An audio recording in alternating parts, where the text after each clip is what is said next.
Hey y'all, I'm outside. We are preparing the farm for this hard freeze we were about to have, and I figured I'd hop on real quick and shoot a video just letting you guys know what's going on in the garden. And it's honestly not a whole lot. Archer and I came through and harvested what we are going to be keeping, and some of this stuff we're just going to see how it fares. So I'll show you guys what the garden's looking like right now. All right, so as you can see, I've attempted to cover a few things, but it's super windy. So even these bricks have been getting blown off of this Agribon. Let's see this other side over here. This has been fine for the most part. We've got some strawberries covered. Our calendula and rudbeckia is covered. Some of it, that's not covered, but I've heard that it'll fare fine, so we'll see. But what I'm running into is the wind is an issue. Got our irises tucked in under here, so I'm not too worried about it. I'm just going to we'll just see what happens. We've got a couple of citrus trees that I've covered like 5 times over here already, and the wind is just, even with the bricks on the bottom, the wind is just taking this frost protection right off. These are Satsuma tangerines, I believe, and they're a little more frost hardy. These were actually from last year, and I didn't have any problems with these tangerines. There's actually another one right over there. I didn't have any problems with these tangerines dying back completely or anything like that. Our Hamlin orange is over here on the other side of the garden. We've got that completely covered. I think it's only supposed to be hardy down to 30 degrees. So yeah, this will be interesting to see if this tree pulls through this next week, not only because the nights are going to be below freezing, but because our daytime temps aren't going to be much higher than that.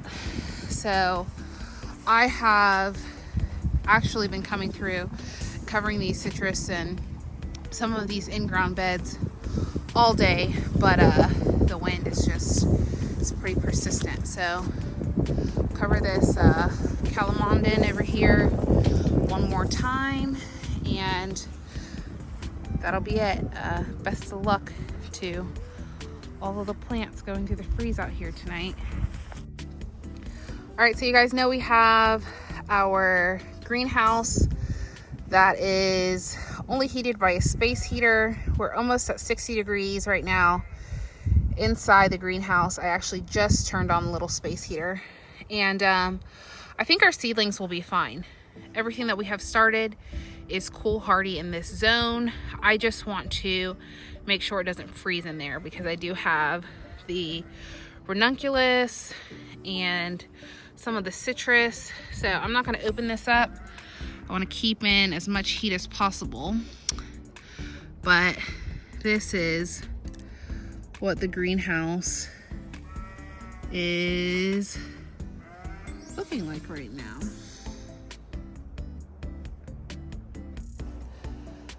The beds that I do have covered are beds that have something worth trying to protect. It's not the end of the world. If I lose what's covered in these beds, I can always start again in late December, early January. But some of these raised beds have craspedia from last spring, some straw flower that's self-seeded, and I think that's about it. Strawberries. I'm trying to save the strawberries for the boys. So we'll see how those fare, but everything else is pretty much in the greenhouse as far as things that I absolutely need for spring.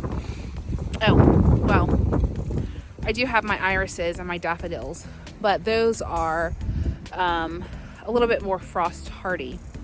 Now my dahlias are in these raised beds. And I decided not to dig them. I don't know if that was a good choice or not. I'll find out. But I have 3 beds with dahlia tubers in them. And I'm hoping that the soil is not as cold as the air temp. The soil temperature is not as cold as the air temp. That's my logic behind that, but I don't know. It was a sunny day. We'll see. All right, as far as the animals, Cedar is going in the shed with a little heater of his own. I put the ewes back in with the rams, and our turkey, meat bird, that we did not process over Thanksgiving is in the milking shed for now. And our chickens are fine in their coop. So that's it for the farm. And I might come out in the middle of the night and check to see where the greenhouse is sitting with the space heater.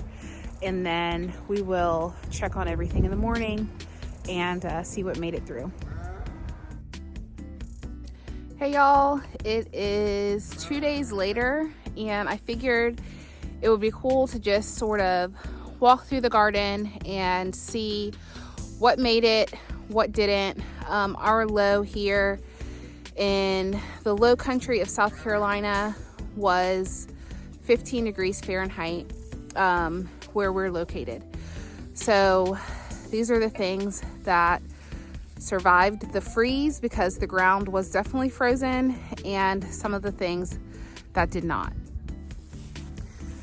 All right, so starting with my in-ground bed, the Rudbeckia, which is right here and over here. The Rudbeckia looks fine, and our Calendula looks fine. Now tonight it's still supposed to get down to 26. I think it's below freezing until Thursday night, actually.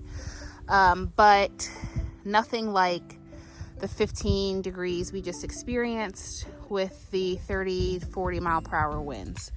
So I'm happy to see that. I'll probably toss this cover right back over those just as a means of a little wind protection. And then over here in this bed, this is where we had sweet peas climbing the trellis. We had some cilantro in the corner of these beds. A little limp, but I actually think this will come back just fine. The peas are done. Some of our little cabbage starts here. These might, I don't know. Honestly, because I am transitioning into more flowers, anything that's not looking so hot will probably go ahead and get pulled. So these little cabbage starts up front here will probably come out. These peas are done. They'll get pulled. And all of my sweet peas are sort of looking like that now. All right, the strawberries. This is 1 out of 2 of our strawberry beds. We've got ants down here on this far end, but these look fine. I don't see a whole ton of damage at all, really, on the strawberries. This is the first bed, and then over here got a second bed with strawberries, and you can see the red romaine in the middle is looking a bit limp. Not sure if that will recover. I harvested what I could beforehand. Cilantro, no problem. 15 degrees, high winds. Cilantro looks great. The arugula also looks like it'll probably bounce back just fine.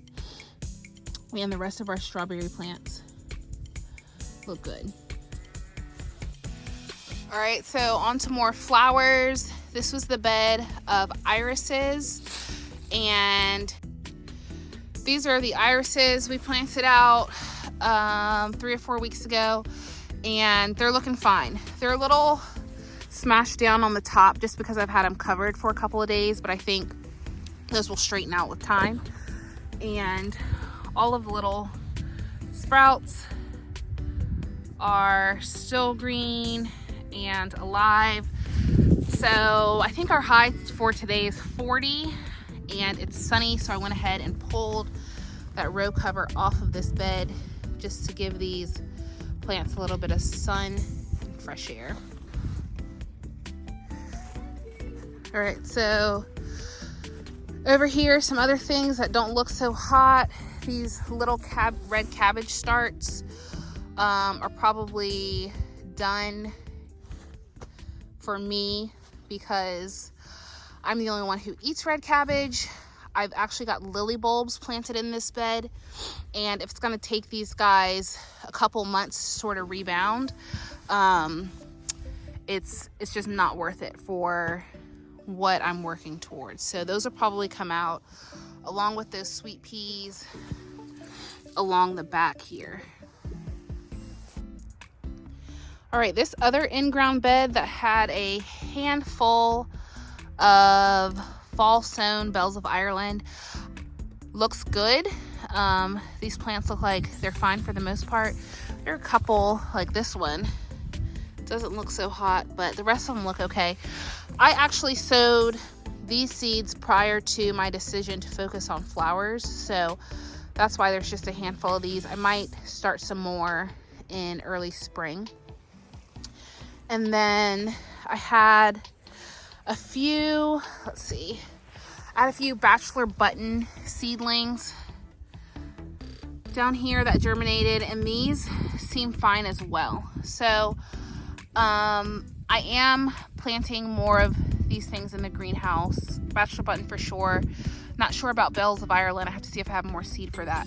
But it's nice to know that with a little bit of cover, these plants were fine at 15 degrees. So next fall, when I go to plant, I'll know what I'm able to grow under those conditions and what would probably be best to just leave in the greenhouse.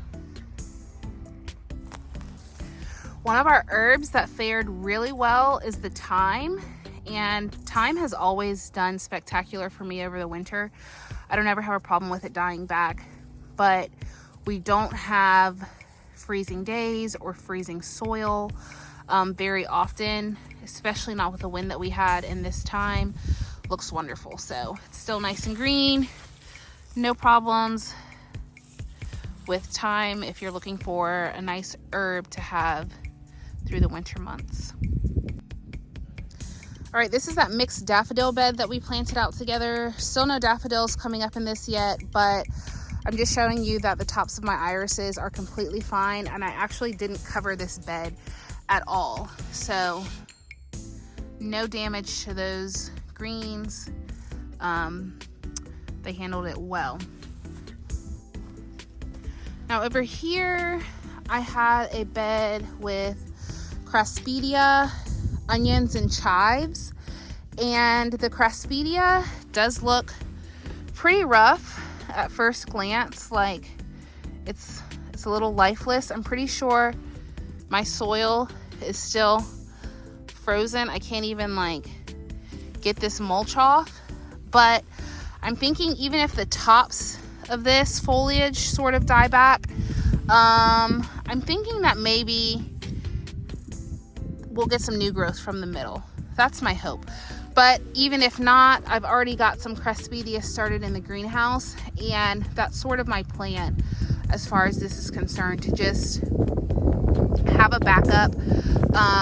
January will probably be my last planting of cool flowers because our spring season doesn't tend to stay cool for long. But as long as I have some going in the greenhouse, I think we'll be all right. So this is more of that Craspedia that's been frozen. I don't know if it'll rebound, but we'll see. That's from last spring, actually. And in the middle, we've got our onions. This is a little bit of dill that just happened to pop up, and I just sort of left it alone. But again, because we are shifting our focus to flowers, these onions, if they're, frozen solid and we don't get any more growth off of them, those will come out. And we're actually planning to put a little kitchen garden closer to the house. Once that becomes a priority, that's closer to the top of the list. I've still got some of the citrus covered just because it's still a little windy. My goal with that is just to keep the wood from dying back. If the foliage falls off some of these more tender plants, that's okay. But as long as the wood doesn't die back, we can get some new foliage in the spring. So I've still got some covers on my citrus. That calamondin blew off again, but for the most part, everything else stayed covered. I had some young brassicas in this bed right here, along with carrots. And the foliage on this is a bit limp, and it could probably make a comeback. I'm going to give it a little bit more time and see what happens. I think we've got some broccoli planted in this bed. And if it just seems really slow going, then we'll probably end up pulling this and just get this bed ready excuse me, for flowers. Our carrots are down here interplanted between our brassicas. It's the carrots right there. So we'll see how this makes out. It's still pretty early in the season. It's not unlikely to have, you know, a really low dip like this again sometime in February, early March. My last average frost date is mid-April, so it's a tough decision to pull stuff like this, but I'm trying to be better about just being intentional and focusing on what our plans are moving forward. Archer's out here in his garden. And Archer, do you want to share with everybody what was frost hardy and what was not frost hardy in your garden? Yep. So can you show us what was not frost hardy? I know something that wasn't. Let's see. So these carrots was still get some life, but there was harvest. Frost hardy? Yeah, what was hardy, but they're kind of awesome. And these are some cabbage that is frost hardy. Hardy? Mm-hmm. And these are some flowers that are frost hardy. Frost hardy? Mm-hmm. Look at mommy. It's hardy. Hardy. And these are frost hardy. Yeah, they are. That's like ice. Mm-hmm. Don't touch it. What happened here? Well, there's like fell down, but it still lives a little bit more. Your arugula? Yeah. And these are the world famous cabbage. I think that's red romaine. Mm-hmm. So what else do you have over here? Do you have anything that was frost hardy? Yes, frost hardy. This cabbage was frost hardy. And also was cilantro that's frost hardy. Oh, cilantro looks good. It's going to be a little surprise. I don't know what it is. Maybe an onion or garlic? Well, I think it's a little flower bulb that planted. Okay. Well, we'll have to wait and see, right? Yes, just dig up to see a little bit. Oh, what's your flower bulb? In our little raised beds in the back here, the Savoy cabbages look pretty good. So I think that those will make it through, and I will probably continue to leave those. I won't pull them out for the sake of space. I'm not sure about leaving the garlic, but it does look good for now. What I might do if I need this bed is just harvest it for greens. And I usually throw those garlic greens in like soups and stews. That was a recommendation that my dad shared with me. And I'm sure they could also be dehydrated and ground down for like a green garlic powder because they're really flavorful.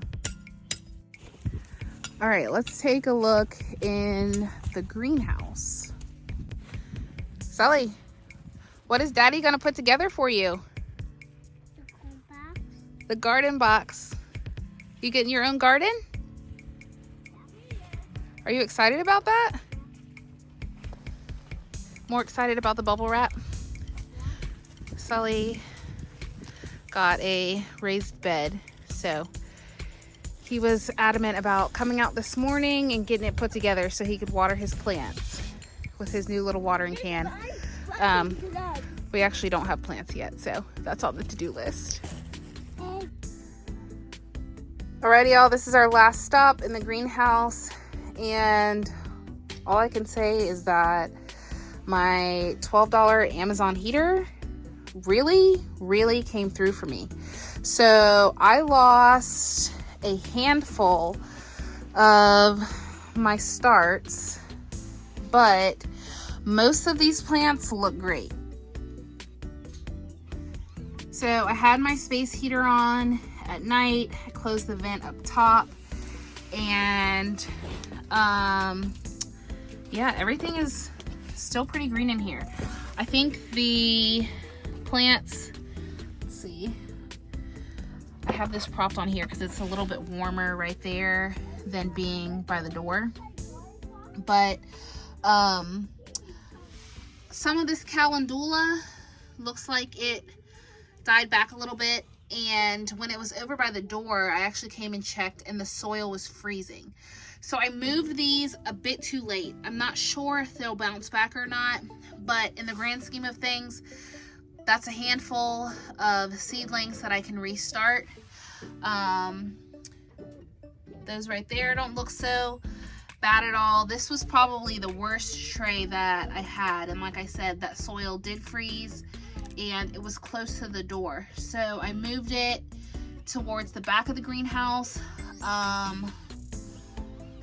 for night 2 of freezing temps, and they're definitely no worse off than they were the other day. So the other seedling that I had a little bit of trouble with is my forget-me-nots. Like, let's see. So there's a couple right there that don't look so hot. A couple right there. But I mean, if you look at this tray, overall, most of those seedlings are fine. So that's really reassuring that as long as I keep this greenhouse warm, most of my seedlings should be okay. So those were the seedlings that had already been potted up. And then over here, I have seedlings still in the seed tray that did absolutely fine. The bottoms of these did not freeze. I actually still have them in a bottom water tray with no water. So that may have held in a little bit of warmth. But let's see. Snapdragons, Craspedia, Rudbeckia, a few feverfew, and like I've been saying, I'm going to do a third round of all of these things, and that'll be it for my cool season stuff. Alrighty guys, that's it for me. Hope everyone fared well in their gardens and farms during this extreme cold spell we had down south. We will see you guys soon. Bye.